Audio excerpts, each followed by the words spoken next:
The characters in A Tale of Two Cities by Charles Dickens. Charles Darnay. A French aristocrat by birth, Darnay chooses to live in England because he cannot bear to be associated with the cruel injustices of the French social system. Darnay displays great virtue in his rejection of the snobbish and cruel values of his uncle, the Marquis Evremonde. He exhibits an admirable honesty in his decision to reveal to Dr. Minette his true identity as a member of the infamous Evremonde family. So, too, does he prove his courage in his decision to return to Paris at great personal risk to save the imprisoned Gabble. Sidney Carton. An insolent, indifferent, and alcoholic attorney who works with Stryver. Carton has no real prospects in life and doesn't seem to be in pursuit of any. He does, however, love Lucy, and his feelings for her eventually transform him into a man of profound merit. At first the polar opposite of Darnay, in the end Carton morally surpasses the man to whom he bears a striking physical resemblance, Dr. Minnette.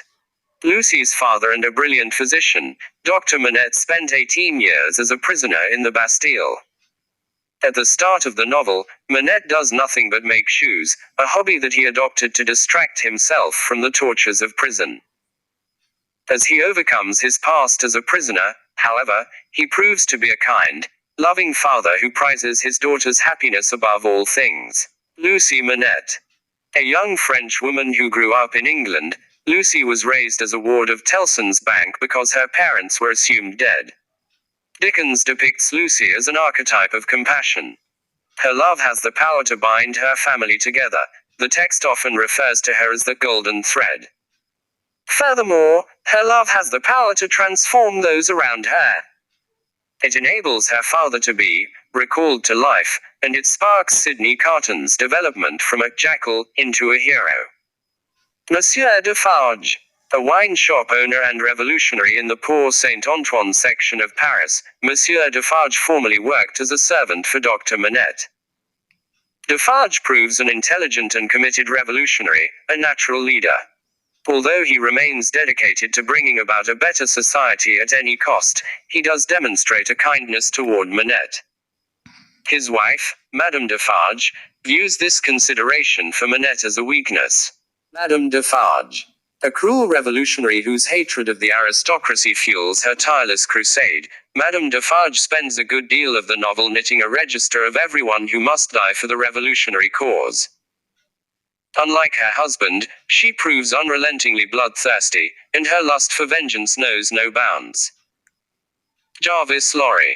An elderly businessman who works for Tellson's Bank, Mr.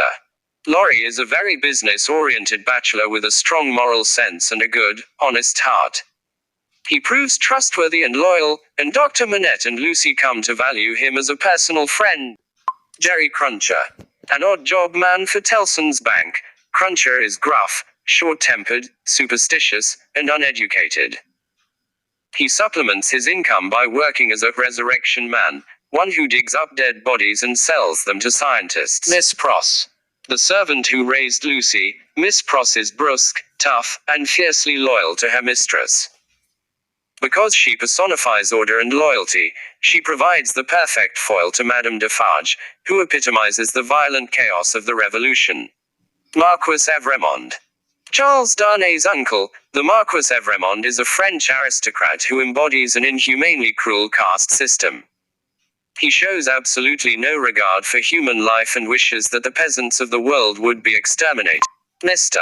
Stryver. An ambitious lawyer, Stryver dreams of climbing the social ladder. Unlike his associate, Sidney Carton, Stryver is bombastic, proud, and foolish. John Barsad.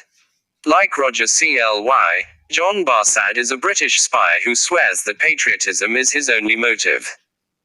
Barsad falsely claims to be a virtuous man of upstanding reputation. Roger Cly.